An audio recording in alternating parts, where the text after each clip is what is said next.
कुंभकर्ण रावण संवाद श्री राम द्वारा कुंभकर्ण का वध कुंभकर्ण वध स्टोरी इन हिंदी। कुंभकर्ण रावण संवाद श्री राम द्वारा कुंभकर्ण का वध कुंभकर्ण वध स्टोरी इन हिंदी। कुंभकर्ण कौन था? राम और कुंभकर्ण का युद्ध। कुंभकर्ण का वध रामायण संपूर्ण कहानी हिंदी में। प्रथम दिन के युद्ध में श्री राम से युद्ध में परास्त होने के बाद रावण बहुत चिंता में पड़ जाता है।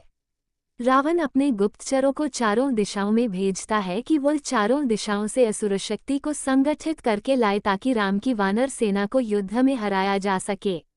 तभी रावण के नाना माल्यवान जी वहां पर आते हैं और रावण को चिंता में देखकर उसका कारण पूछते हैं। तब अपनी चिंता का कारण बताते हुए रावण कहता है कि नाना जी, मैंने राम को जितना साधारण सोचा था वो उतना साधारण शत्रु नहीं है। आज के युद्ध में उसने मुझे एक योद्धा की तरह नहीं बल्कि एक बालक की तरह परास्त करके भगा दिया है। राम की शक्ति ब्रह्मा, विष्णु, महेश की तरह है, इसलिए उससे युद्ध में जीतने के लिए हमें पृथ्वीलोक की सारी असुर शक्ति की आवश्यकता होगी। इसलिए हमने पृथ्वी के सभी भागों से असुर शक्ति को संगठित करने का आदेश दिया है। कुंभकर्ण का वध। रावण को माल्यवान का परामर्श। रावण की चिंता का कारण देखते हुए माल्यवान जी कहते हैं, हे लंकेश, तुम सर्वसम्मत हो, सर्वशक्तिमान हो। तुमने इंद्र के वज्र का सामना किया है, तीनों लोगों के अधिपति तुम हो।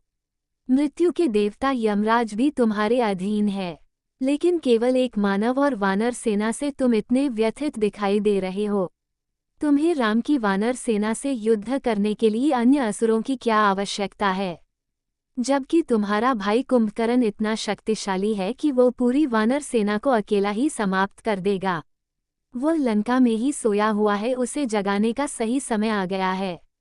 तभी रावण को अपना छोटा भाई कुंभकर्ण याद आता है, जो कि महाभट शरीर का मालिक था। कुंभकर्ण का शरीर किसी विशाल पर्वत की तरह था, जो कि एक ही बार में कई गांव के जितना भोजन कर लेता था। अपने नाना मल्याबान जी के याद दिलाने पर युद्ध के कारण रावण कुंभकर्ण को जगाने का आदेश देता है। कौन था कुंभकर्ण? कुंभकर्ण रावण का छोटा भाई था तथा महर्षि पुलत्स का पुत्र था।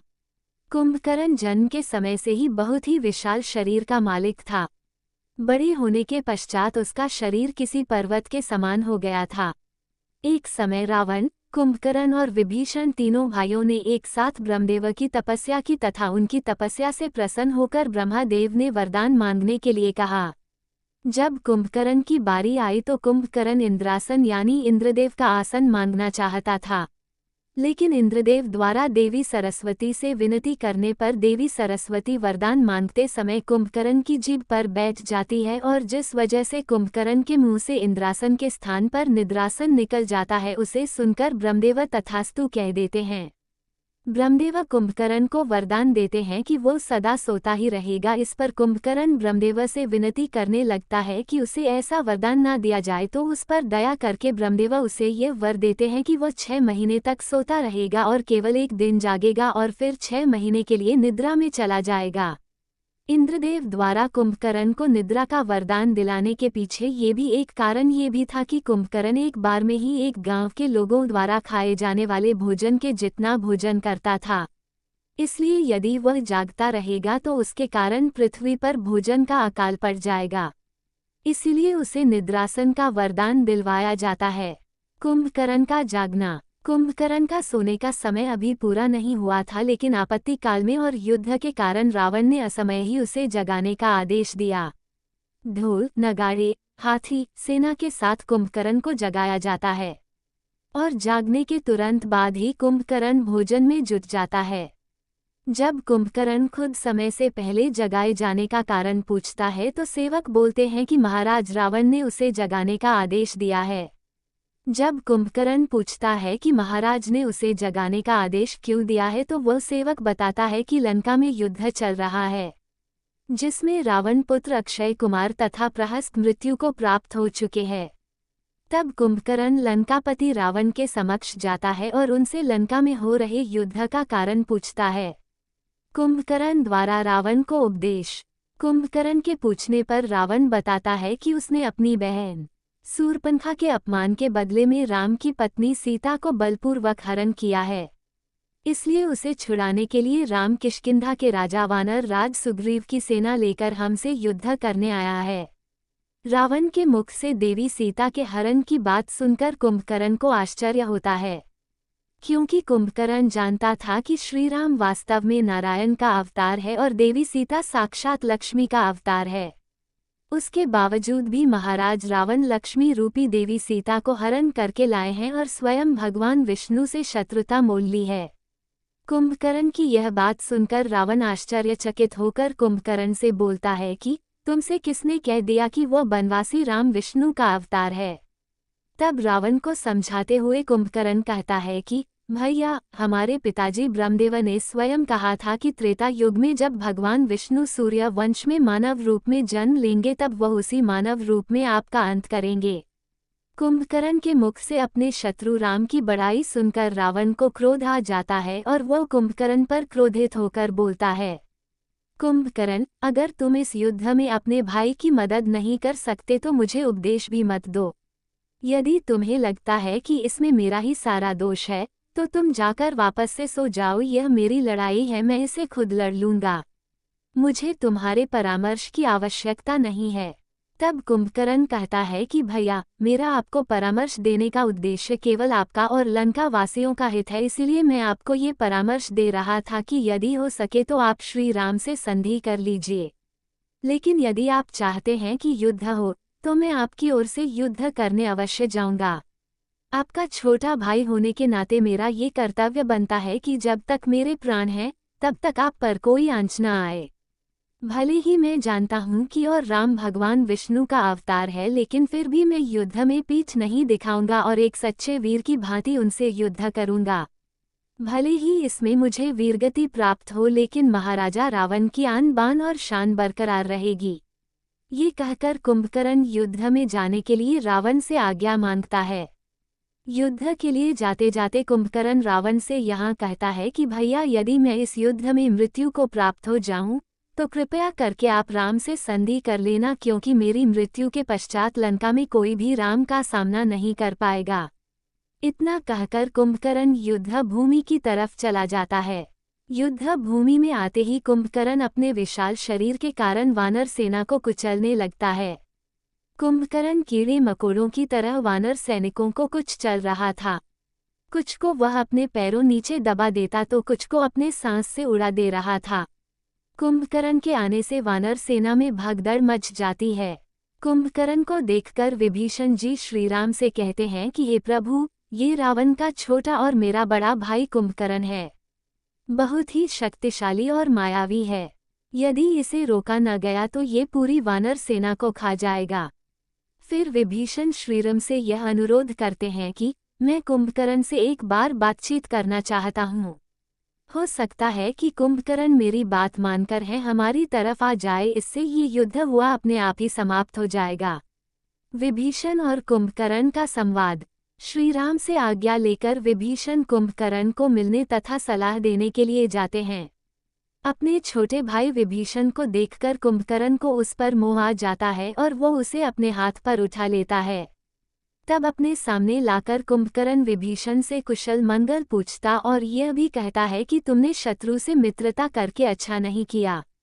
विभीषण जी कुंभकर्ण को बताते हैं कि उसने स्वयं अपनी इच्छा से लंका का त्याग नहीं किया, बल्कि भैया रावण ने मुझे अपमानित करके निकाल दिया था और हमारी माता कैकसी के परामर्श से ही मैं श्री राम की शरण में आया था, ताकि लंका के निर्दोष प्रजा को रावण के कुकर्म के परिणाम से बचा सकूं। मैंने भैया रावण को बहुत समझाया था कि वह सीता को सम्मान के साथ श्री राम को लौटा दे, लेकिन उन्होंने मेरा परामर्श नहीं माना और भरी सभा में मुझे अपमानित करके लंका से निकाल दिया। विभीषण की बात सुनकर कुंभकर्ण कहता है कि तब भी तुम्हारा कर्तव्य था कि अपने भाई के साथ युद्ध में खड़े रहते, ना कि शत्रु के साथ जा मिलते। भाई वही है जो बुरे वक्त में भी अपने भाई के साथ खड़ा रहता है। इसलिए मैंने भैया रावण की तरफ से युद्ध करने का फैसला लिया है। आज हम दोनों भाई एक दूसरे के प्रतिद्वंद के रूप में खड़े हैं, इसलिए तू अपना कर्तव्य निभा और मैं अपना कर्तव्य निभाऊंगा। कुंभकर्ण फिर से वानर सेना में उत्पात मचाने लगता है। अपनी सेना को ऐसे भागते हुए देखकर सुग्रीव कुंभकर्ण से युद्ध करने के लिए आगे आता है।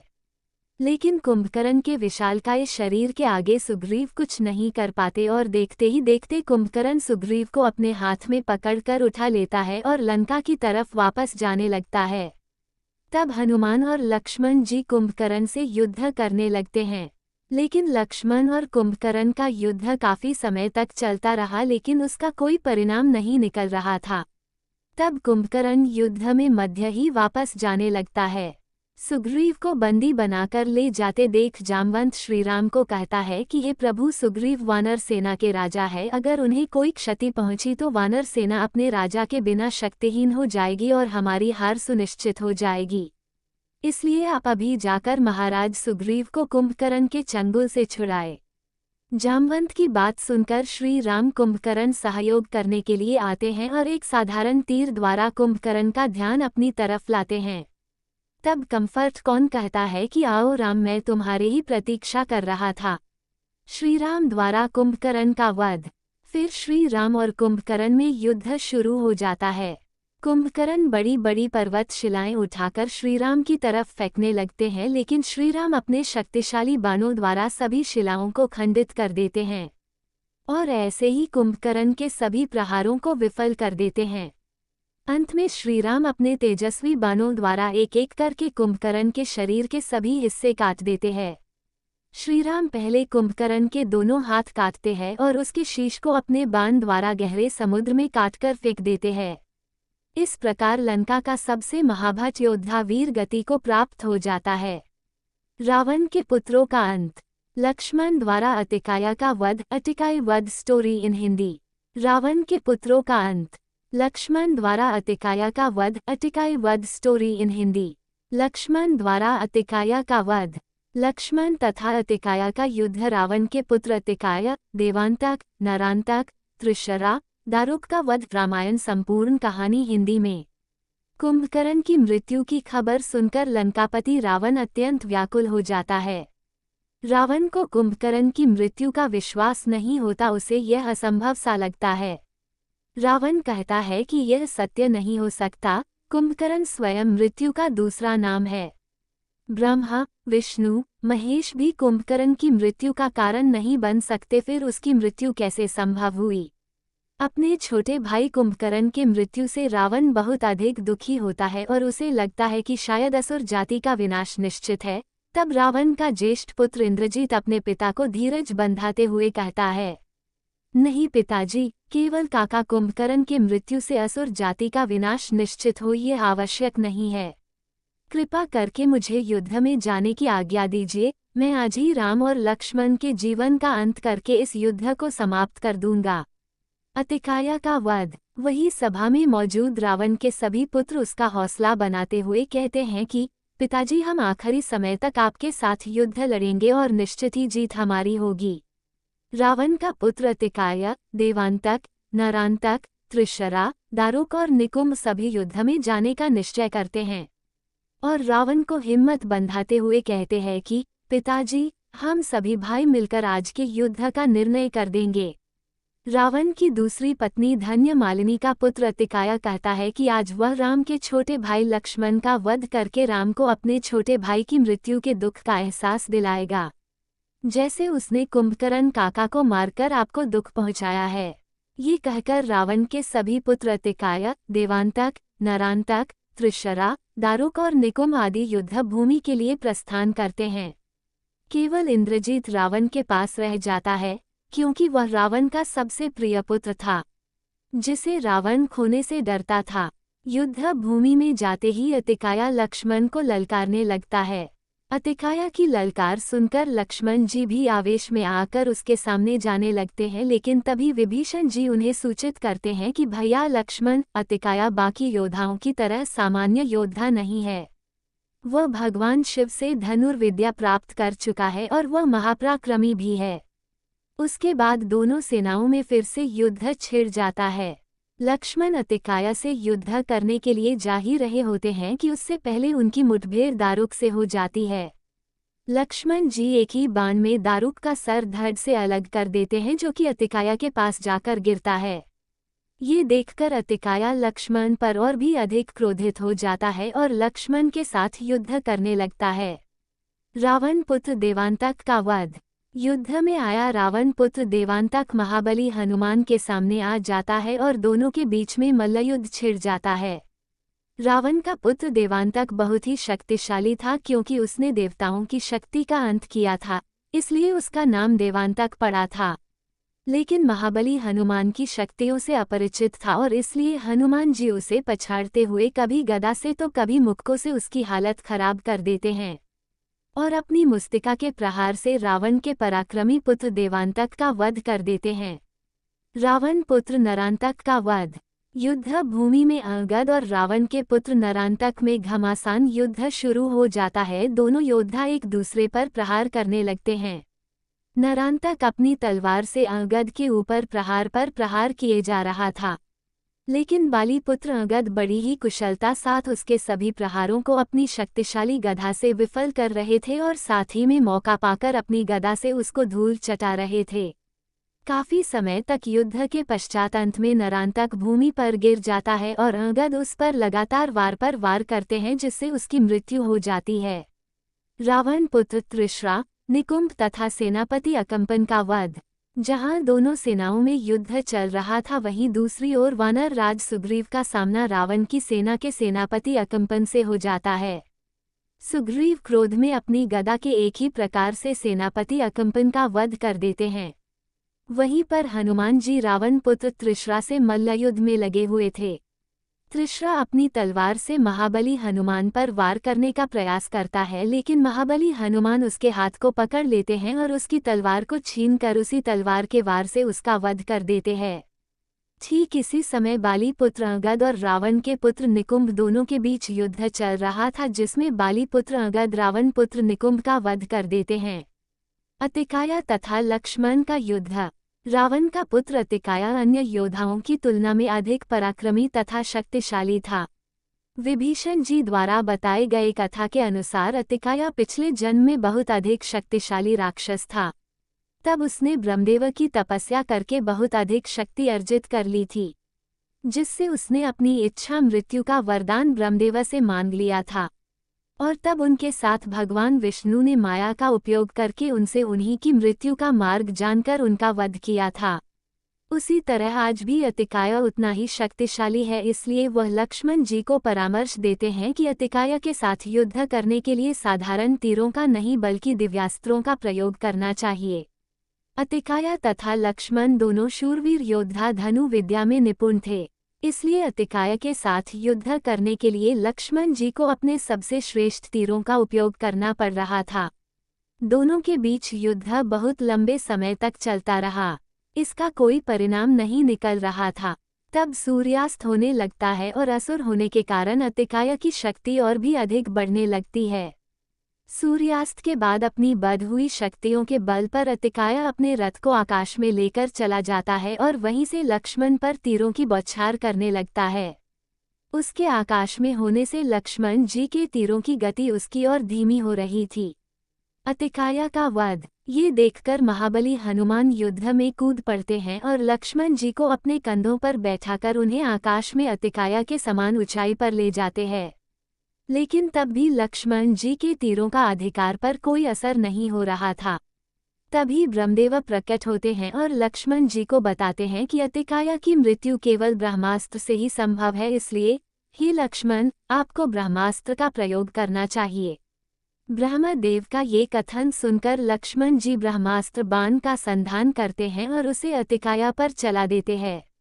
ब्रह्मास्त्र लगते हैं रावण पुत्र अतिकाया आकाश से सीधा नीचे गिरता है और मृत्यु को प्राप्त हो जाता है। अतिकाया के साथ अपने इतने पुत्रों की मृत्यु की खबर सुनकर रावण शोक सागर में डूब जाता है। लक्ष्मण मेघनाद का युद्ध। राम लक्ष्मण को नागपाश में बांधना। लक्ष्मण और मेघनाद का युद्ध। लक्ष्मण मेघनाद का युद्ध। राम लक्ष्मण को नागपाश में बांधना। लक्ष्मण और मेघनाद का युद्ध।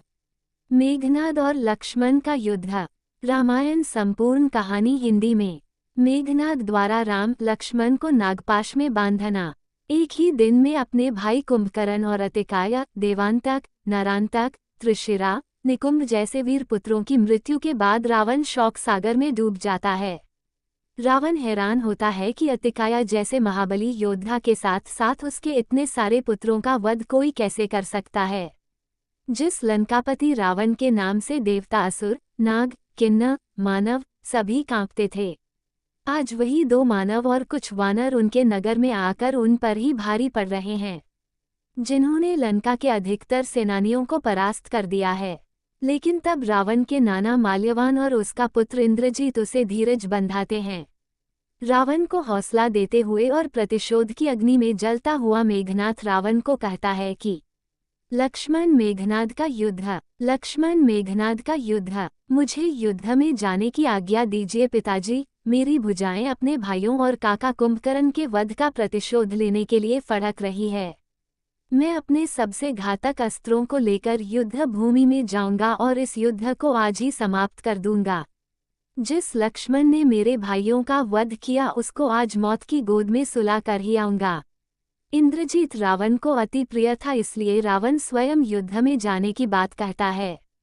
लेकिन उसके नाना माल्यवान जी रावण को परामर्श देते हैं कि जब तक सेना में एक भी योद्धा जीवित हो तब तक स्वयं राजा का युद्ध में जाना उचित नहीं होता।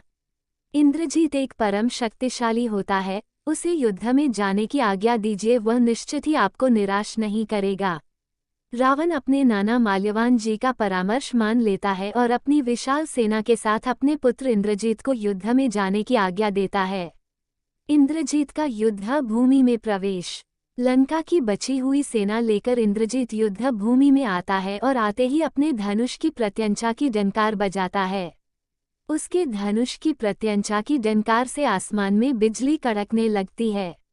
इंद्रजीत लक्ष्मण को ललकारने लगता है और कहता है कि मेरे भाई अतिकाया का वध करने वाला लक्ष्मण कहाँ है। आज मैं अपने सभी भाइयों की मृत्यु का प्रतिशोध लेकर रहूंगा। लेकिन तभी सुग्रीव इंद्रजीत को रोक लेता है और उससे युद्ध करने के को कहता है, लेकिन इंद्रजीत सुग्रीव का उपवास करते हुए उसे बड़ी सरलता से दूर फेंक देते हैं। उसके बाद बजरंगबली हनुमान भी इंद्रजीत से युद्ध करने के लिए सामने आते हैं, लेकिन इंद्रजीत उस समय उन पर भी भारी पड़ने लगते। तब हुंकार भरते हुए इंद्रजीत कहता है कि क्या तुम्हारे लक्ष्मण में साहस नहीं है मुझसे युद्ध करने का? कहाँ है लक्ष्मण? क्या वह मेरे सामने आने से डरता है? यदि मृत्यु से इतना ही डर लगता है तो दोनों भाई मुंह में तिनका दबाकर मेरे सामने आत्मसमर्पण कर दो। रामायण का सबसे शक्तिशाली योद्धा मेघनाद इंद्रजीत कौन था? इंद्रजीत की यह ललकार सुनकर लक्ष्मण भी आवेश में आकर श्री राम से युद्ध में जाने की आज्ञा मांगते हैं। तब विभीषण जी लक्ष्मण जी को सावधान करते हुए सतर्क रहने के लिए कहते हैं कि भैया लक्ष्मण, इंद्रजीत एक मायावी तथा विकट योद्धा है। वो हर प्रकार की असुर विद्या में कुशल है। उससे युद्ध करने के लिए आपको अपनी पूरी शक्ति से युद्ध करना होगा। इंद्रजीत युद्ध जीतने के लिए हर तरीके का प्रयोग करता है, चाहे उसे छल भी करना पड़े।